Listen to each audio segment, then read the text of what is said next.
This is Fatehpur Sikri, the fascinating ghost town built by Akbar, the Mughal ruler.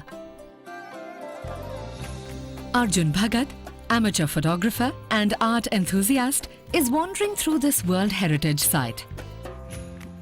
He reads up that Akbar built this to honor the saint Salim Chishti, who promised him sons.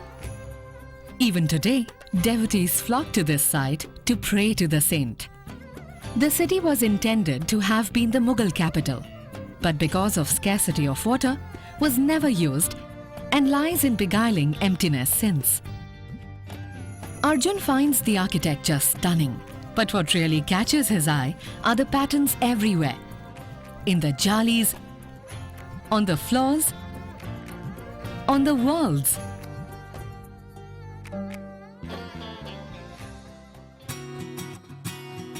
Each pattern has been made with a range of shapes: interlocking hexagons, triangles, six-pointed stars and pentagons. He wanders through, trying to see and photograph the myriad patterns that surround him. Clearly, a love of geometry has infused this kind of architecture. The shapes come together to form infinitely expanding patterns. His curiosity is sparked. Around the world, these kind of patterns resonate in Islamic art and architecture. Arjun wonders how certain shapes come together to create these magical patterns, and how mathematical they are.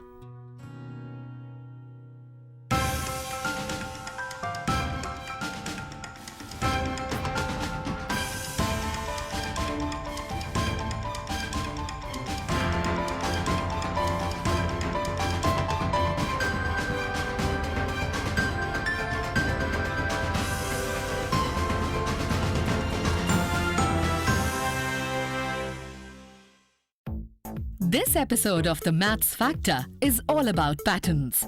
Well, the mathematical word for them is a tiling or a tessellation. And through our exploration of tilings, we will see how maths is not just about numbers, but as much a study of patterns. We are going to show you how tilings work in Islamic architecture and Indian Rangoli. We will also take a peep into the world of the famous Dutch artist M.C. Escher and the English physicist Roger Penrose. But before we set off on that journey, let's learn a little bit more about tilings.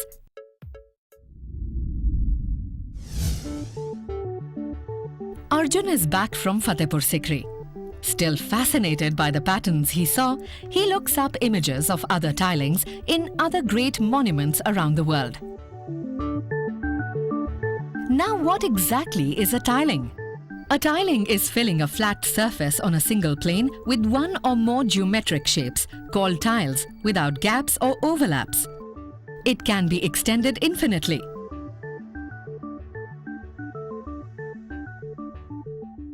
Now Arjun tries to see what shapes fit together better and the mathematics behind that. He tries his hand with circles first. Could he try and tile a surface with just circles? There are gaps, aren't there? Squares work better. It's pretty obvious that they fit together and create a pattern with no gaps. What other single shape works? Triangles and hexagons. See, we can create a pattern with no overlaps and no gaps. In a sense, 6 triangles form a hexagon, so the tiling of triangles and hexagons are similar. How about a pentagon? Well, that doesn't seem to fit together so well. Wondering why?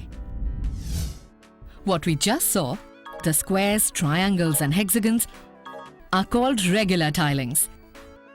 They are formed by repeating a regular polygon. Now in a regular tiling, each vertex must look the same. What do we mean by a vertex? The point where the corners meet, like this. Now here is something else that happens at the vertices of regular tilings. If we add up all the angles, what do we get? Well, in this case, in a square, all of them are right angles. So we get 90 degrees plus 90 degrees plus 90 degrees plus 90 degrees is equal to 360 degrees. Now what happens in a triangle? These are all equilateral triangles, which means each angle is 60 degrees. So at any vertex, there are 6 angles: 60 degrees, plus 60 degrees, plus 60 degrees, plus 60 degrees, plus 60 degrees, plus 60 degrees is equal to 360 degrees. The same thing will work in a hexagon. So what happens in the pentagons that do not fit together? To figure that out, we need to work out the internal angles of a pentagon. When we collapse this pentagon, it is evident that the sum of the exterior angles of a hexagon add up to 360 degrees. Which means that each exterior angle is 360 divided by 5, which is equal to 72 degrees. Which means that each interior angle is 180 minus 72, which is equal to 108 degrees. Now what are the sum of the angles at the vertex? 108 degrees plus 108 degrees plus 108 degrees, which is equal to 324 degrees. Now to create a tiling, the sum of the angles at the vertex needs to be 360 degrees, which is why pentagons cannot form tilings. Now back to Arjun, who is still pondering over the tilings he saw. Now all the patterns in Fatehpur Sikri were clearly not regular tilings, were they? What he saw was a combination of simple shapes forming fantastic designs. So what are these called? Some were semi-regular tiling. Arjun tries his hand at creating them. He creates one using triangles and hexagons, and another using squares and triangles. As Arjun works on creating more of these, what we notice is that they are formed by regular polygons where each side and angle are equal. The arrangement of polygons at every vertex point is also identical. Now, curiously enough, there are only 8 semi-regular tiling. There could be other combinations, but these may not extend infinitely. And some people allow curved shapes, not just polygons, so you can have tilings like these.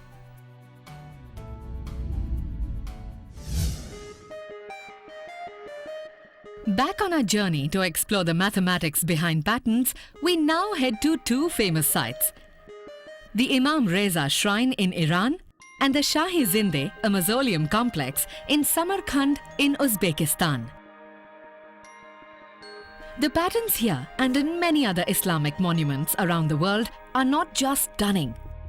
They have a level of mathematical sophistication that wasn't formally developed until hundreds of years later. If you think about it, the only mathematical tools that the builders had were a straight edge and a compass. But the patterns in these structures were astonishingly perfect, even over very large areas.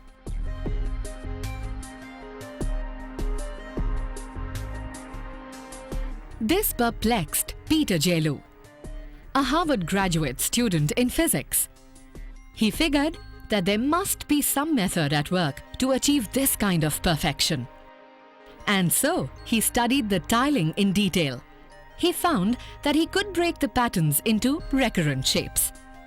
Lou suggests that Islamic architects used these shapes, which he calls Giri Tiles, to map the patterns onto the walls.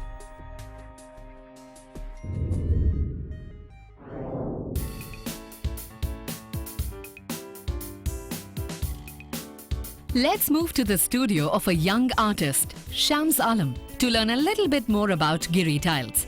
Very simply, it is a set of 5 tiles of different shapes: a regular decagon, a bow tie hexagon, a regular pentagon, an irregular hexagon, and a rhombus. Now Alam uses these tiles to create a magical pattern.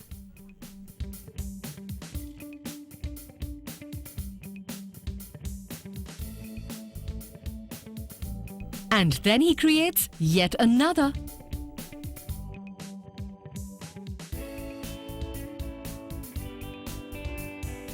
These Giri tiles basically work as unit cells and can be used to create a multitude of patterns. All these patterns can be replicated and extended across an entire plane.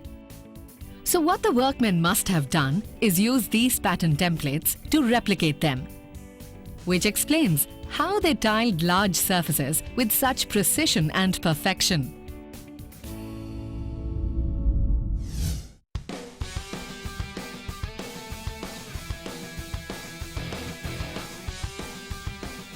How about a game of football?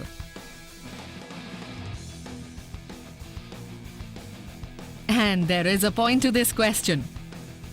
If you've ever looked at the patterns on a football, you will realize that it's a bit like a tiling. The only difference is that it is not on a flat surface, but over a sphere.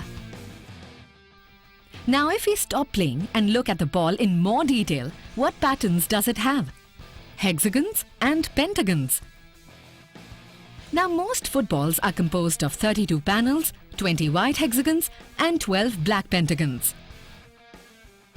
Wondering why?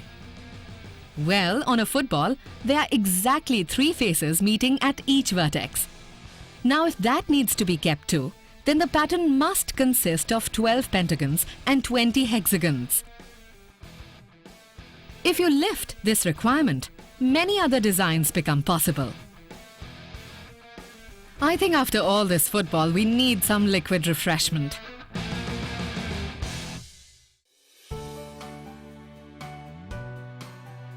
So let's head to the local juice stall. Now, when we see the way the fruit are stacked, there is a logic at work that is similar to creating tilings. Now, mathematicians, starting off with Johannes Kepler in the 17th century, have studied the densest packing of spheres. This means the packing that takes the least amount of space. Now, Kepler believed that the densest configuration is the one you observe with oranges, or in this case, mosmi at the fruit market, which seems to be true, but actually has never been mathematically proven.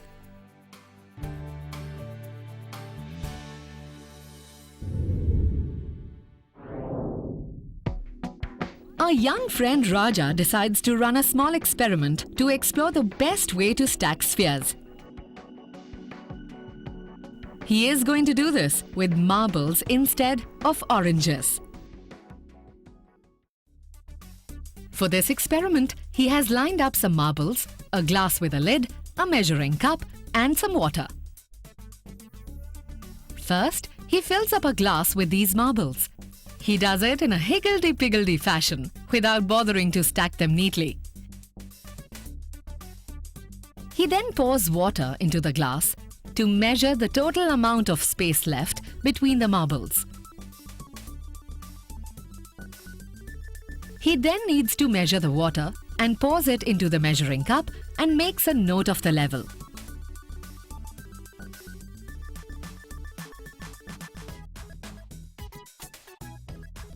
Raja is now going to repeat the experiment. He takes another glass and fills it up with marbles. This time in an orderly manner. He then repeats the process. He fills this glass up with water. He measured the water in this case. As he notes the level in the measuring glass, he realizes that there is more water this time, which means that the marbles took up less space when stacked in an orderly fashion. What do we learn from this? That there is a science to packing, and that mathematics is part of almost every part of our lives. On a journey through the magic of tilings, we are going to travel to the studios of Mihir Srivastav, who is exploring the work of M.C. Escher, the famous Dutch artist whose imaginative work married the world of art and mathematics. As he reads, Mihir learns that Escher was born in Leeuwarden in the Netherlands in 1898. In 1926, the young Escher visited the legendary palaces at Alhambra in Spain. The palace here was originally built by Muslim Moors in the 14th century. He was fascinated by the rich possibilities latent in the divisions of a plane surface that he found in these Moorish tilings. He studied these artworks deeply. Fascinated by the beauty of the maths of these patterns, he pondered. For me, it remains an open question whether this work pertains to the realm of mathematics or to that of art.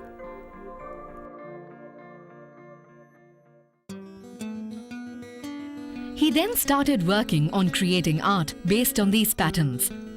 The journey was not easy, but he managed to create the most astounding art that spanned architecture, perspective, and impossible spaces.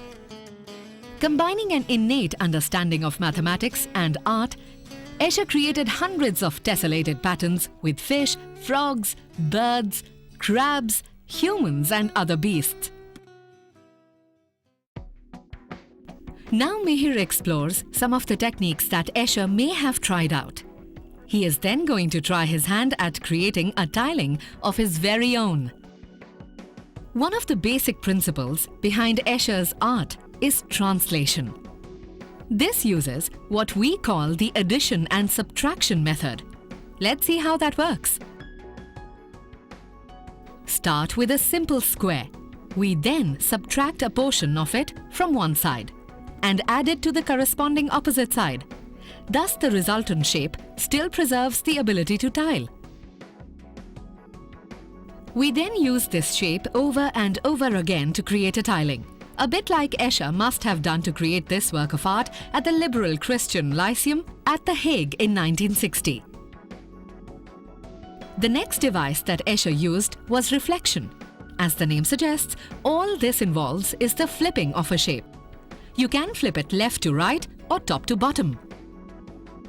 The third device Escher used was rotation, which is basically moving an object in a circular fashion around an immovable central point. The fourth was glide reflection. Here, reflection and translation are used together to create patterns. Having studied all this, Mihir settles down and tries to create his own artwork.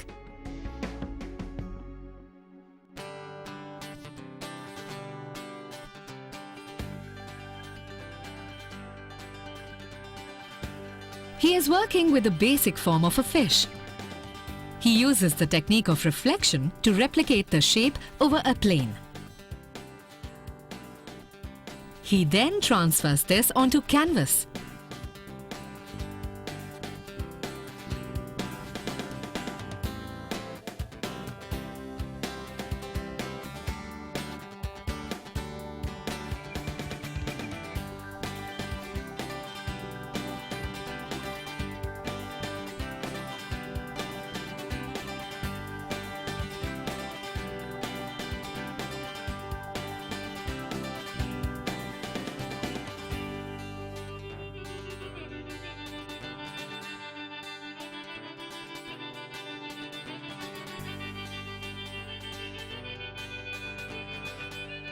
And voila! We have our own Escher-like tessellation.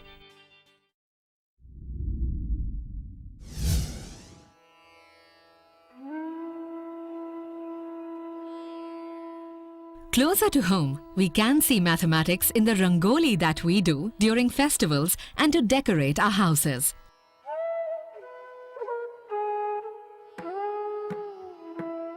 Now Satyavati is trying her hand at a traditional Rangoli that follows the same principles as a mathematical tiling. It's quite beautiful to see it unfold, isn't it? Many people believe that these keep bad omens out of the house. The more complicated they are, the better they are at keeping away bad thoughts and spirits. Satyavati is focusing on the pattern. The mathematics is intuitive for her. The pattern she is making has line symmetry, that is, folding or mirror symmetry. It also has rotation, which is turning symmetry. So you can spin them around, and on the way around, they match up with their own starting position at least twice. Now, not all Rangoli patterns are tilings. Many have gaps and can't stretch out to infinity. But this one matches the requisites of a classic tiling. Satyavati adds the last finishing touches. And there we have it, our own Rangoli tiling.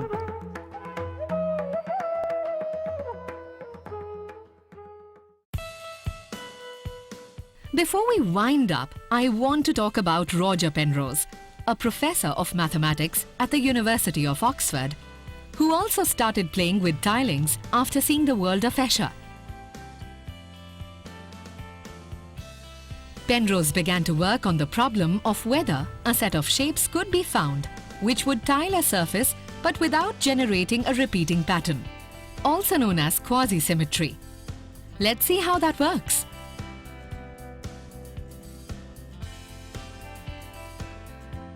We explored earlier that pentagons cannot create regular tilings, unlike squares, triangles or hexagons. Now Penrose took the pentagon and created interesting subunits from it. One set which he called the kites and darts. He then used these to create thick and thin diamonds or rhombuses. Now Penrose demonstrated that when these are put together in certain ways, they have the capacity to cover an infinite plane in an uncountable, infinite number of arrangements. So you will get local symmetries, but no specific pattern is repeated. This system is called aperiodic. And if we cease to look at the mathematics, we can still admire the beauty. A bunch of simple shapes, squares, hexagons, triangles, all leading to a world of magic. We've seen a host of tilings in this episode, explored the world of Islamic architecture, and checked out the art of M.C. Escher and the patterns of Roger Penrose. No time for more, but keep watching the Maths Factor for more magic in mathematics.